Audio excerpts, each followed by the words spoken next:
අන්තිම මොහොතේ ඔයාලා කරන්නම දෙයක් නැත්නම් ඒක තමයි මාස දෙකේ ඔයා කොහොමද විෂයන් වලට ලකුණු එකතු කරගන්නේ. ඒතර එක ලකුණක් වටිනවා. එක ලකුණ ගණනේ තමයි ඔයා එකතු කරන්නේ. තමයි තුන් දිනවල ඔයාලට තීරණය වෙන්නේ. ඒකෝට ඔයා දැනගන්න ඕන වැඩි අවධානයක් මේ මාස දෙකේ යන බැරි දේවල් වලට එන්නේ.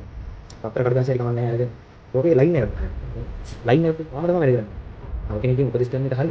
හැබැයි වහම තමයි වැඩි කරන්නේ. ඔයාට වැරදිලා තියෙන්නේ. මට තමයි වැරදිලා තියෙන්නේ. මොන පාඩම් වලින්ද මට වැරදිලා. ඉතින් ඔන්න ඒලල් කලා විෂය ධාරාව කරන ඔය වෙනින් තමයි අද මේ වීඩියෝ එක ගේන්න හිතුවේ. ඉතින් මේ ආර්ට් එහෙම නැත්නම් කලා විෂය ධාරාවේ තියෙන වැදගත් විෂයක් ගැන තමයි අද කතා කරන්න සූදානම් වෙන්නේ. ඒ තමයි ඉතිහාසයේ විෂය. ඉතිහාසයේ විෂය ගැන ඉතාමත් වැදගත් වගේම සීමිත පිරිසක් කරන විෂයක්. රයිට්. ඉතින් මේ විෂය කරන්නේ කීප දෙනෙක් වුණාට සමහර අය කමෙන්ට් දාලා තිබුණා මේ ඉතිහාසය ගැන වීඩියෝ එකක් ගේන්න කියලා. ඒක නිසාමයි මම හිතුවේ ඉතිහාසය ගැන කරන්න. මොකද මගේ සබ්ජෙක්ට් එකත් ඉතිහාසය. සරලවම කිව්වොත් එහෙනම් මේ වීඩියෝ එකේ කොටස් තුනක් තියෙනවාද ප්‍රධාන වශයෙන් කොටස් තුනක් කාරණා තුනක් ගැන අපි කතා කරනවා. පළවෙනි එක තමයි A level වලට ඉස්සෙල්ලාම ඇවිල්ලා තාම ආර්ට් විෂය ධාරාවේ මොනවද තමන් තෝරගන්න ඕන කියලා හරියට අදහසක් නැතුව ඉතිහාසය තෝරගන්න දෝ කියලා හිතාගෙන ඉතිහාසය තෝරගන්න ඉන්න අය වෙනවා. ඉතිහාසය පොඩි හැඳින්වීමක් කරනවා. හරි. ඊට පස්සේ දැන් මේ තව මාස දෙකක් ඉතුරු වෙලා තියෙනවා විභාගෙට කොහොමද ඉතිහාසය ටික ගොඩ දාගන්නේ කියන අය වෙනුවෙන් තමයි ඉතුරු කොටස කරගෙන යන්නේ. ඒකෙදි මම කතා කරනවා අර මුල ඉතිහාසයේ විෂයට බලන් ඉන්න අයටත් වැදගත් ටික. මොකද ඒ කියන්නේ මතක තියාගන්න ඕන දේවල් ටික මොනවද දැන්. ඔයාලා පාඩම් කරගන්න ඕන විදිහ තියෙනවා, පාඩම් කරගන්න ඕන දේවල් තියෙනවා ඔයාලට දැන්. සෙල්ලිපි සිටියන් ටික ඊළඟට දින සහ වර්ෂ රජවරුන්ගේ නම් ඒ වගේ දේවල් ගැන ගැටලුවක් තියෙනවා. කොහොමද ඒවා පාඩම් කරගන්නේ? ඇත්තටම කොහොමද ඒවා කරගන්නේ කියලා යම් ගැටලුවක් තියෙනවා. ඉතින් එහෙම ගැටලුවක් තියෙන නංගිලා මාලිලා වෙනුවෙන් ඊට පස්සේ මම කතා කරනවා. ඉතින් ඔය කොටස් තුනට තමයි අද මේ වීඩියෝ එක යන්නේ. රයිට්. අපි ඉස්සෙල්ලම කතා කරමු A level වලට එන්න බලාගෙන ඉන්න ඉතිහාසය කරන්න දෝ කියලා බලාගෙන ඉන්න නංගිලා මාලිලා වෙනුවෙන්. හරිද? හරි. සරලවම කිව්වොත් මෙහෙම. ඉතිහාසය කියන්නේ ඇත්තටම කලා විෂය ධාරාවේ තියෙන ඉසෙට් එක වැඩිම විෂයක්. දෙක වැඩිම විෂයන් අතරින් එකක්. මගේ රිසල්ට් එකෙත් මම දන්නවා මට ඉතිහාසයට එකක් තියෙන්නේ. එතකොට ඉතිහාසයට ඉසෙට් එක වැඩි නිසාම තමයි එච්චර හොඳ ඉසෙට් එකක් ඇවිල්ලා තියෙන්නේ ඒක නිසා. හරි. එතකොට ඉතිහාසය කියන්නේ ඉසෙට් එක වැඩි සුපිරි විෂයක්. ඇත්තටම ඒක කොටස් දෙකක් තියෙනවා. ඉතිහාසයේ කොටස් දෙකක් තියෙනවා. ඔයාලට ඒ ලෙවල් වලදී ඉගෙන ගන්න වෙනවා ඉතිහාසයට ඉතිහාස වර්ග දෙකක් කියන්නේ. අනිවාර්ය කොටසක් තියෙනවා ලංකා ඉතිහාසය. ඊට අමතරව නූතන ඉතිහාසය, යුරෝපා ඉතිහාසය, ඉන්දියන් ඉතිහාසය කියන ඉතිහාස වර්ග තුනෙන් ඔයා එකක් තෝරගන්න වෙනවා. එකක් තෝරගන්න වෙනවා. මම නම් කරේ ඉන්දියන් ඉතිහාසය. රයිට්. ඒක ඉන්දියන් ඉතිහාසය ගැන මම නම් වෙනම වීඩියෝ එකක් කරන්නම් කොහොමද මතක තියාගන්න ඕන මේ දේවල් ගැන. රයිට්. එතකොට මේ ඔන්න ඔය විදිහට තමයි තියෙන්නේ. ඔයා ලංකා ඉතිහාසය කොටස අනිවාර්යෙන් කරන්න ඕන. අර තෝරගන්න තුනෙන් එකක් අනිවාර්යෙන් කරන්න. ඔය දෙක නම් පේපර් දෙකක් හම්බ වෙනවා. ෆුල් පේපර් දෙකක්. එතකොට MCQ 40ක් තියෙනවා. එක පේපර් එකක සිතියම් මාක් කරන තැන් 12ක් තියෙනවා. සහ තෝරගන්න ලියන්න ප්‍රශ්න 3යි තියෙන්නේ. ප්‍රශ්න 3යි හරිම ලේසි. ප්‍රශ්න 8ක් තියෙනවා. 8න් තමයි 3ක් වා තෝරගන්න ඕන. කොටස් ප්‍රශ්න 3යි ලියන්න තියෙන්නේ. ප්‍රශ්න 8ක් දෙනවා. 8කින් 3ක් තමයි තෝරගන්න ඕන. ඊළඟට ඉන්දියන් ඉතිහාසෙත්, යුරෝපා ඉතිහාසෙත්, නූතන ඉතිහාසෙත් ඔය කතාවම තමයි. ඔය ස්ට්‍රක්චර් එකම තමයි පේපරේ තියෙන්නේ. ඔය පේපර් දෙකට මුහුණ දෙන්න ඕනේ. ඒකෙන් ඒ දෙකේ ලකුණු එකතු කරලා දෙකට බෙදලා තමයි ලකුණු එන්නේ. රයිට්. ඉතින් ඕක තමයි සරලවම කතන්දරය. පේපරේ ස්ට්‍රක්චර් එක, පේපරේ එන සීන් එක ඕක තමයි. හරිද? හරි. එතකොට පළවෙනි කාරණාව ඉවරයි. දෙවෙනි කාරණාව මොකද්ද? දැන් තව මාස දෙකකින් A level වලට ඉතිහාසය කරන්න ඉන්න නංගිලා මල්ලිලා වෙනවා. රයිට්. එතකොට එයාලට විශේෂ ගැටලුවක් ඇති. මේ ටිකේ කොහොමද ලකුණු එකතු කරගන්න ඕන කියලා. හරි. ඒක තමයි ඔයාලට තියෙන වැදගත්ම ප්‍රශ්නය. ඉතින් මාස දෙකේ ඔයා කොහොමද විෂයන් වලට ලකුණු එකතු කරගන්නේ? මොකද එක ලකුණක් වටිනවා. එක ලකුණ ගානේ තමයි ඔයා එකතු කරගන්නේ. තේරෙනවද? ඒක මොන සබ්ජෙක්ට් එකකට වුණත් එකයි. හරිද? ඒක ඉතිහාසයටද, පොලිටිකල් වලටද, භූගෝලයටද හැම විෂයකටම පොදුයි ඒක. ඔයා එක එක ලකුණු ඔය කියන්නේ ඔයා දැන් පේපර් කරලා තියෙන මොනවම හරි පේපර් කරලා තියෙන ඔයා ගන්න ඔයා කරපු පේපර් එක. ඉස්සෙල්ලාම කරන්න ඕනේ ඒක ඔයා කරපු පේපර් එකක් අරගෙන ඔයාම බලන්න මොන තැනද ඔයාට වැරදිලා තියෙන්නේ කියලා. මට මොනවද වැරදිලා තියෙන්නේ? මොන පාඩම් වලින්ද මට වැරදිලා තියෙන්නේ කියන්නේ. තේරෙනවද? ඒක ඉස්සෙල්ලා අඳුනගත්තොත් ඔයාට තේරෙනවා හරි මට මේ පාඩම බෑ. මට මේ පාඩමේ මෙන්න මේ කොටස බෑ. තේරුණාද? සමහරට එකම පාඩමේ තව තැනකින් හරි ගිහිල්ලා ඒක වෙන තැනකින් වැරදිලා. ඒකට අද මේ පාඩමේ මේ ටික නම් මට බෑ. අර ටික පුළුවන්. ඔයාට බැරි මොනවාද පුළුවන් මොනවාද කියලා තීරණය වෙන්නේ ඔයා කරන පේපර් අනුව. තේරුණාද? එතකොට ඔයා අනිවාර්යෙන් පේපර් එකක් කරලා බලන්න දැන්. මේ මාස දෙකයි තව තියෙන්නේ. ඔයා දැන් කරන්න ඕනේ ඉස්සෙල්ලා ඔයා පේපර් එකක් කරන්න ඕනේ. දැන් පේපර් එකක් කරලා ඔයා බලන්න ඕනේ තමන්ගේ තත්ත්වය කොහොමද කියලා. මගේ තත්ත්වය කොහොමද? මම ඉන්න මොන මට්ටමකද කියලා ඔයා දැනගන්න ඕනේ. මට ඒ කියන්නේ ඔයාට බැරි චම් ඔයා හිතන්න එපා අයියෝ මට 100 එකක් තියෙන D එකක් තියෙන ඒක අදාළ නැහැ. ලකුණු නෙවෙයි වැදගත්. ලකුණු බලන්න යන්න එපා. හරි වැරදි දාගන්න ලකුණු එකතු කරන්න යන්න එපා. ඔයා බලන්න ඔයාට මේ වැරදිලා තියෙන මොනවද කියලා. තේරුණාද? ඉතින් ඔයාට බැරි දේවල් සහ පුළුවන් දේවල් ඔයාට තීරණය වෙනවා. එතකොට ඔයා දැනගන්න ඕන වැඩි අවධානයක් මේ මාස දෙකේ අර බැරි දේවල් වලට යොමු කරන්න. තේරුණාද? ඔන්න ඕකයි සිස්ටම් එක. හරිද? එතකොට ඒ විදිහට ඊළඟ කාරණාව තමයි මේ ඉතිහාසයේ තියෙන දින වකවානු සහ රජවරුන්ගේ නම් සහ ඒ විවිධ සිද්ධි කොහොමද මතක තියාගන්නේ කියන එක. ඔයාලට මම සරල ලේසි පහසු විදියක් කියන්න මෙන්න මේ විදිහට. ඔයාලට ওই දින අවුල් නම්, වර්ෂ අවුල් නම්, එක එක සිද්ධි අවුල් නම්, ඒ වගේ දේවල් අවුල් නම් මොනවද කරන්න ඕන? මෙන්න මෙහෙම කරන්න. ගන්න සාමාන්‍ය ලොකු පොලයක්. කියන්නේ CR පොල දෙකක් වගේ හරි එකට තියෙන ටිකක් දිග පොලයක් ගන්න. හරිද? එහෙම නැත්නම් අර දිග මේ පත්‍ර කඩදාසි හරි කමන්නේ අරගෙන ඕකේ ලයින් එකක් ගහගන්න. ඒ කියන්නේ මේක ලයින් එකක් විදිහට තමයි මතක තියාගන්න ඕනේ ඉතිහාසයේ එදා ඉඳලා අද දක්වා ආපු විදිහ. රයිට්? එතකොට ගහගන්න දිග ලයින් එක. ওই දිග ලයින් එක ගහලා ඕකේ දාගන්න අපිටම විජයගේ ආගමනයේ ඉඳන් නම් ඔයාලට ඉතිහාසයේ පටන් ගන්නෙ. එතකොට ඒ විජයගේ ආගමනයේ ඉඳලා සිද්ධිය අර ලයින් එකේ ඉරි කැල්ලක් ගහලා ක්‍රිස්තු පූර්ව මෙන්න මේක සිද්ධිය. මොකද විජයගේ ආගමනය කියලා කෙටියෙන් දාගන්න. හරි. එන්න ඊට පස්සේ සිද්ධිය. ඔය විදිහට දාගෙන එන්න. ඒ හරි ලස්සනයි. එතකොට ඔයාලට ඒක අර ඔයාලා අර රූප සටහනක් නිසා හොඳට මතක හිටිනවා. ඉතින් ඕක සාර්ථක ක්‍රමයක්. ඇතර මාත් ඕක පාවිච්චි කරා. මේ ඒ කියන්නේ ඔයාලට යම් අදහසක් තියෙනවා නම් ක්‍රිස්තු වර්ෂ මෙන්න මෙහෙමයි, ක්‍රිස්තු පූර්ව මෙන්න මෙහෙමයි කියලා වාගේ ඔළුවේ තියෙනවා නම් ඒ ලයින් එක නිකම්ම ඔළුවේම හැදෙනවා. හරිද? ඒකින්ද බය වෙන්න දෙයක් නෑ. ඒ ලයින් එකේ විදිහට ගහගෙන ඔයා කරා. මොකද මේ ටික ඔයාම තමයි වැඩ කරන්න ඕනේ. තව කෙනෙක්ගෙන් උපදෙස් කරන එක හරි. හැබැයි ඔයාම තමයි වැඩ කරන්න ඕනේ. ඔයාගේම ක්‍රම හදා ගන්න ඕනේ. ඔයා උත්සාහ කරන්න ඕනේ. රයිට්? ඊළඟට තමයි මේ සිතියන් ගැන. සිතියන් නම් ඇත්තටම ඔයාලට ඉස්කෝලේ හරි ක්ලාස් වල හරි සිතියන් තැන් ටික දීලා ඇතිනේ අනිවාර්යෙන්. රයිට්?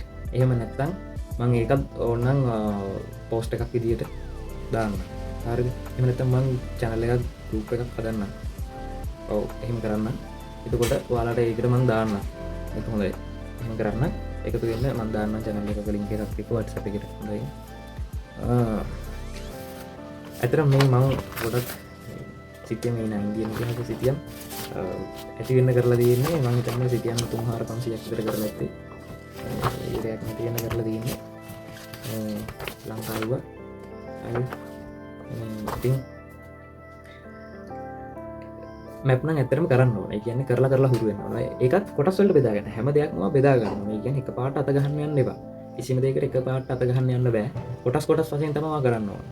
හැම දවසකම පැය භාගයක් දාගෙන හරිද? හැම දවසකම මේ සිතියම් මාක් කරන්න. ඒක අනිවාර්යෙන් සිතියම් මාක් කරන්න. ඒ කියන්නේ ඔයා මෙන්න මේ විදිහට හැම දවසකම කියන්නේ දැන් තව මාස දෙකක් තියෙනවා. වැඩිත් එක්ක ඇත්තට මාස දෙක. එක දවසකට එක ටිකක් මාක් කරන්න. ඒ කියන්නේ අපි තුමුක ලංකාවේ තියෙන ගංගා. ආද මාක් කරන්නේ ගංගාව විතරයි.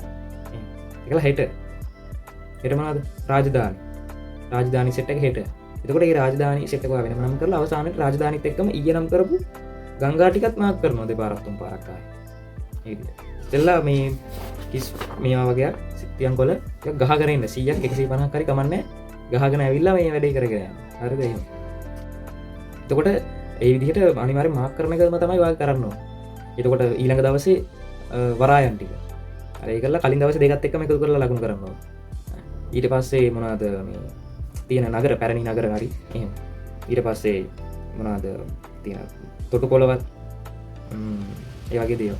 ඉතින් ওই විදිහට අර දවසින් දවස් එකින් එක කරන්න කොටස් විදිහට බෙදාගෙන හැමදාම අපි ඔක්කොම එකපාර බදාගෙන යන්න එපා. එතකොට මේක කරන්න අමාරුයි. ඒකට ඔයා තෝරගෙන ඉන්න ඉන්දියන් ඉතිහාසෙත් එහෙම කරන්න. ඉන්දියන් හෝ යුරෝපා හෝ මොකද. ඒ වගේ තියෙන සිතියන් වල අර විදිහම තමයි. ගංගා ටික එක දවසක, කඳු ටික එක දවසක.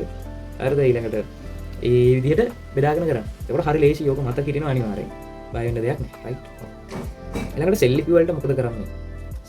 සෙල්ලිපි කීපයක් තමයි අත්‍තරම ඔයාලගෙන් අහන්නේ. සෙල්ලිපි 5ක් 6ක් 7ක් 8ක් ගැන දැනගෙන හිටියනම් ඇති. ඔයා මූලාශ්‍ර පාඩම ඉගෙන ගන්නවානේ සෙල්ලිපි ගැන. ඒ සෙල්ලිපි ගැන ඉගෙන ගන්න සෙල්ලිපි ටික පල්ලෙහාට මේ පැත්තේ සෙල්ලිපියයි සෙල්ලිපියට ඉස්සරහා තියෙන්නේ ඒකෙන් විස්තර කරලා තියෙන්නේ මොකද්ද කියලා. ඔයා කෙටියෙන් ඔළුවේ දාගන්න. ඒ කියන්නේ මේ අඹගමුව සෙල්ලිපියේ පළවෙනි විජයබාහු රජතුමා මේ ශ්‍රීපාදයට ඉඩමක් පූජා කරා. මෙන්න මෙහෙමයි සිද්ධිය, මෙන්න මෙහෙමයි සිද්ධිය කියලා ලොකුවට මේ හැලි දාන්න ඕනේ නැහැ. හරිද? වාගේ නිකන් ඔළුවේ මතක තියාගන්න මේක කරන්න. මොකද්ද? ඒ කියන්නේ සිද්ධිය ඔක කියවල පාඩම් කරගන්න. හැබැයි ඔළුවේ මතක තියාගන්න ඉඩමක් කියලා. තේරෙනවද? දැන් අර යම් එක අපි පාඩම් කරන කොටසක එක පොයින්ට් එකක් මතක තියාගත්තා නම් අපි ඔළුවට එනවා. තේරෙනවද? ඒ විදිහට. ඒකට ඉඩමක් ගැන කියලා තියෙනවා. ඉඩමක් ශ්‍රීපාදයට ඉඩමක් අඹගමුවේ ඉඩමක්. ඔන්න ඔය ටයිප් එකට පාඩම් කරගන්න බලන්න. එතකොට අනිවාර්යෙන් ඔය මේ සෙල්ලිපි ටිකක් ගේමක් නෑ ඇත්තටම. හරිම ලේසි. ඒක ඇත්තටම ගොඩක් වැදගත් වෙන්න ඔය මේ MCQ වලට. MCQ එකක් දෙකක් අහන්න පුළුවන්. හැබැයි මෙතනදී අපිට එක ලකුණක් වැදගත්. ඒකයි තියෙන වටිනාකම. රයිට්. ඊළඟට තමයි ඔයාලට තියෙන ප්‍රශ්නයක් තමයි MCQ එක සහ රචනා ප්‍රශ්නය. රචනා ප්‍රශ්න 3යි අහන්නේ. ඇත්තටම රචනා ප්‍රශ්න 3 ලියා ගන්න එක හරිම ලේසි වැඩක්. මොකද පේපරේ දෙවෙනි කොටසේ රචනා ප්‍රශ්න ටිකේ කොටස් දෙකකට තමයි ප්‍රශ්න අහන්නේ. ඒ කියන්නේ B කොටස C කොටස කියලා තියෙනවා. ඒ කොටස අනිවාර්යයි දන්නවා සිටීමනේ. B කොටසේ ප්‍රශ්න 4ක් තියෙනවා, C කොටසේ ප්‍රශ්න 4ක් තියෙනවා. එතකොට B කොටසෙන් දෙකක් හෝ C කොටසෙන් එකක්. එහෙම නැත්නම් C කොටසෙන් දෙකක් හෝ B කොටසෙන් එකක්. ඔය විදිහට ප්‍රශ්න 3යි තෝරගෙන කරන්න තියෙන්නේ. එතකොට ඔය ප්‍රශ්න 3 12 වසරෙන් තමයි B කොටසෙන් අහන්නේ. B කොටසේ තියෙන 12 වසර. C කොටසේ තියෙන 13 වසර. හරිම ලේසි. ඔයා පාඩම් තරම අන්තිම මාස දෙකේ මුකුත්ම කරගන්න බැරුව හරියට කරගන්න බැරුණ ළමෙක් නම් මේ වීඩියෝ එක බලන්නේ ඇත්තටම වාට A level වලට ඉතිහාසයට ඒකක් දානවා කියන එක නතින් වැඩක් බං. ඒ කියන්නේ පට්ටම ලේසි වැඩක්. ඔයා සම්පූර්ණ පාඩම් 7ක් ඕනෙත් නැහැ. ඒකට 7ක් 8ක් ඔයා දන්නවනම් ආය B එකක් කොහොමද දාන්න පුළුවන්. හරිද? සිටියන් ටික කරගත්තාම එතන ලකුණු 12ක් හරි. හරිද? ඒක කරගත්ත හැකි සතියෙන් සිටියන් ටික. හරිද? ඊළඟට පාඩම් 7ක් හෝ 8ක් සම්පූර්ණයෙන්ම පාඩම් කරගත්තා නම් ඒ ඔලුවට දාගත්තා නම් ඒ දැනුම ඇති. මොකද බං පාඩම් 8ක් දන්නවා කියන්නේ බං ප්‍රශ්න 3ක් ලියා ගන්න බැරි කමක් නැහැ නේ. ප්‍රශ්න 3ක් කොහොම හරි ලියා ගන්න පුළුවන්. මොනවා වගේන් හරි. ඒකින්ද මොකද ඇත්තම පාස් පේපර් අධ්‍යයනය කරන එක ගොඩක් වැදගත්. මොකද පාස් පේපර් වල තියෙන එකම තමයි ඉතිහාසය කවදාවත් වෙනස් වෙන්නේ නැහැ නේ බං. ස්ට්‍රක්චර් එකත් එකමයි. ප්‍රශ්න අහන විදිහත් එකයි. ඒ කොහෙන් ගියත් එකම දැනට එන්නේ. ඒකින්ද පාස් පේපර් 5ක් 6ක් කරන්න මේ අන්තිම මොහොතේ හිතාගන්න බැරුව නම් ඉන්නේ ඉතිහාසයට මොනවද කරන්න කියලා කරන්න තියෙන හොඳම දේ තමයි පාස් පේපර් අන්තිම අවුරුදු 4ක ඇති. 5ක උනත් ඇති 2019 ඉඳලා 19 20 21 22 23 24 25 එකත් බලන්න. එතකොට මේ අවුරුදු 3-4ක ඒවා ටික බැලුවා නම් තේරෙනවා අහලා තියෙන එකම ටික එකම රෝල යන්නේ කියලා. හරිද? එතකොට මේ ප්‍රශ්න අහලා මේ තියෙන ප්‍රශ්න වලට අදාළ උත්තර ටික බලලා උත්තර ලියලා පුරුදු වෙන්න. රචනා ප්‍රශ්න වලට කරන්න තියෙන ඒකයි. මම කරේ ඇත්තටම අවසාන ටිකේම උත්තර ලියපු එක. ලියලා හැමදාම උදේ පටන් ගන්නේ උත්තරයක් ලියලා අනිවාර්යෙන්. මොකක් හරි ප්‍රශ්නයකට. තේරෙනවද? මූලාශ්‍ර පාඩමේ මෙන්න මේකට. හරිද? ඊළඟට ආක්‍රමණ, විදේශීය ආක්‍රමණ වල ප්‍රශ්නේ. ඒ විදිහට ඔය ප්‍රශ්න තියෙනවනේ ගොඩක් ප්‍රශ්න තියෙනවා. ඔය ප්‍රශ්න අරගෙන ලියන්න. ලියලා හුරු වෙන්න. ප්‍රශ්න වලට උත්තර ලියන එකම තමයි වාට කරන්න තියෙන්නේ මේ ටිකේ. තේරෙනවද? එතකොට ඔය ප්‍රශ්න 8න් 3ක් තෝරගන්නවා කියන එක නැතිනම්. ඔයා පාඩම් 5ක් දැනගෙන ඉන්න ඔය 5න් 3ක් ආවොත් එහෙම කොහොමද? ආය සුපිරිනේ. නේද ඒකින්ද? මොකද අනිත් පාඩම් එතකොට මේ පාඩම් වලින් තියෙන මේ MCQ ටික අහුවෙනවනේ. අපිට පාඩම් ටික කියවගෙන යගියොත් පාඩම් ටික පාඩම් කරගත්තොත් පාඩම් 7ක් 8ක් හරි අපිට අහුවෙනවා MCQ ටික. තේරුණාද? MCQ පොයින්ට් ටික අහුවෙනවා. අනිත් එක තමයි ඇත්තටම MCQ එකම රටාවට යන්නේ. එකම ටික වගේ ගොඩක් වෙලාවට කරකින්නේ.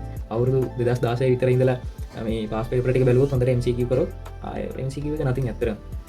ඔව්. ඒකින්ද ඒ හරිම සරල කතාවක් තියෙන්නේ. ඒ ලෙවල් ඉතිහාසයට ඒකක් දානවා කියන එක පට්ට ලේසි වැඩක්. ඒකක් දාගත්තොත් ඔයාලට අනිවාර්යෙන් කැම්පස් යන්න පුළුවන්.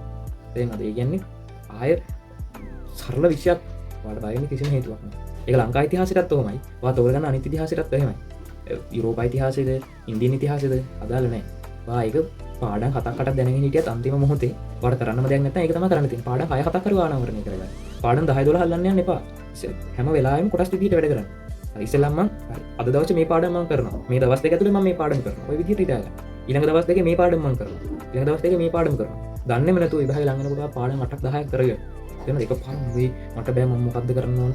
එහෙම විකාර කරන්න ලෑස්ති වෙන්න එපා. තේරෙනවද? ඒකින්ද මේක හරි ලස්සනට මේ මාස දෙක ගේම ගහන්න පුළුවන්. මොකද මේ මාස දෙකේ ඔයා කරන දේවල් තමයි විභාගයට අනිවාර්යෙන් වැදගත් වෙන්නේ. ඔයා කලින් කරලා තියෙන දේවල් අදාළම නැහැ. මේ මාස දෙකේ කරන වැඩ ටික තියෙනවා නේද? ඒ දේවල් තමයි ඔයාගේ විභාගයේ රිසල්ට් එක තීරණය කරන්නේ. අනිවාර්යෙන්. ඒකින්ද මේ මාස දෙකේ හරියට වැඩ කරගන්න. ඒක තමයි වැදගත්ම දේ. එතකොට MCQ ටික කොට දාගන්නේ ওই විදිහට. රචනා ප්‍රශ්න ටික අර මම කිව්ව විදිහට කරන්න පුළුවන්. ලියන එක. පාස් පේපර් අධ්‍යයනය කරලා ප්‍රශ්න අහලා තින්නේ මෙන්න මේ පාඩම් වලින් මෙන්න මේ පාඩම් වලින් කියලා බලලා උත්තර ලියලා පුරුදු වෙන්න. උත්තර ලියන එකම තමයි කරන්න තියෙන හොඳම වැඩේ. පාස් පේපර් වල දැන් තියෙනවා උත්තර පත්‍රේ. උත්තර පත්‍රේ බලාගෙන උත්තර ලියන්න. තේරෙනවද? පාඩම කියලා පාඩම පිළිබඳව අවබෝධයක් ගන්න. හරි ලේසි වැඩක්. තේරෙනවද? බය වෙන්න දෙයක් නැහැ. ඉතිහාසයට අනිවාර්යෙන් ඒකක් දාන්න පුළුවන්. එහෙනම් ජය වේවා. ඊළඟට මම කතා කරනවා පොලිටිකල් DC සහ ඒ විතරක් නෙමෙයි හැම විෂයක් වෙනම ආර්ට් සබ්ජෙක්ට් එකේ තියෙන ගොඩක් විෂයන් ගැන කතා කරන්න බලාපොරොත්තු වෙනවා. අධ්‍යයනය කරලා ලේසි වැඩක් නෙවෙයි. ඔයාලා බලලා විස්තර කතා කරමු.